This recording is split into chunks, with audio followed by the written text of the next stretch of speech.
দেশের আলোচিত নারী উদ্যোক্তা ও ইনফ্লুয়েন্সার রুবায়েত ফাতিমা তনি ফের বিয়ে করেছেন এই সোশ্যাল ইনফ্লুয়েন্সার। স্বামীর নাম মোহাম্মদ সিদ্দিক। স্বামীর জন্মদিনে শুভেচ্ছা জানিয়ে একগুচ্ছ ছবি প্রকাশ করেছেন তনি। এদিকে সিদ্দিকও নিজের ফেসবুকে দুজনের ছবি প্রকাশ করে স্ত্রীর প্রতি কৃতজ্ঞতা জানিয়েছেন। রবিবার দিবাগত রাতে সিদ্দিক তার ফেসবুকে শেয়ার করে লেখেন, আরো একটি বছর পেরিয়ে গেল, কিন্তু মনটা এখনো তরুণ। আমার জন্মদিনকে বিশেষ করে তোলার জন্য আমার প্রিয় স্ত্রীকে অসংখ্য ধন্যবাদ। তোমাকে অনেক ভালোবাসি। তনি তার পোস্টে লিখেছেন, জন্মদিনের শুভেচ্ছা। তোমার মতো বিশেষ একজনের জন্মদিন উদযাপনের জন্য বছরে একটা দিন যথেষ্ট নয়। এদিকে সোমবার রাতে নিজের ভেরিফাইড ফেসবুক আইডিতে একটি ছবি পোস্ট করেছেন তিনি। ওই পোস্টে তনি তার স্বামীর উদ্দেশ্যে বলেছেন, please be my just friend. জানা যায় ব্যাংককের চিকিৎসাধীন অবস্থায় শেষ নিঃশ্বাস ত্যাগ করেন তনির দ্বিতীয় স্বামী ও ব্যবসায়ী সাদাত হুসাইন। তনি ও তার প্রয়াত স্বামীর মধ্যকার বয়সের ব্যবধান নিয়ে ব্যাপক সমালোচনার শিকার হয়েছেন তিনি। ফেসবুক লাইভে নানা রকম ট্রলের মুখে পড়তে হয় এই নারী উদ্যোক্তাকে।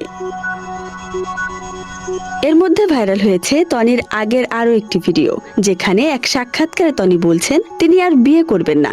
উপস্থাপিকার প্রশ্নটি ছিল এমন, যদি কখনো তার স্বামী না থাকে তাহলে তিনি কি করবেন। তিনি বলেন, অবশ্যই তিনি বিয়ে করবেন না। তাদের স্বপ্ন তাদের সন্তান ভালোভাবে মানুষ করা, তিনি সেটাই করবেন। এছাড়া একটি বৃদ্ধাশ্রম খোলার ইচ্ছা রয়েছে তনির। এছাড়াও আরো একাধিক সাক্ষাৎকারে তনি জানান, তিনি সাদাত হুসাইনের বউ হয়েই আজীবন কাটাতে চান। তিনি এত ভালোবাসা পেয়েছেন, এই ভালোবাসাটাকে বাঁচিয়ে রাখতে চান। তবুও ফের কেন বিয়ে করলেন এই উদ্যোক্তা জানিয়ে সোশ্যাল মিডিয়ায় চলছে ব্যাপক আলোচনা সমালোচনা। যদিও সেসব নিয়ে মাথা ঘামাচ্ছেন না এই নারী উদ্যোক্তা।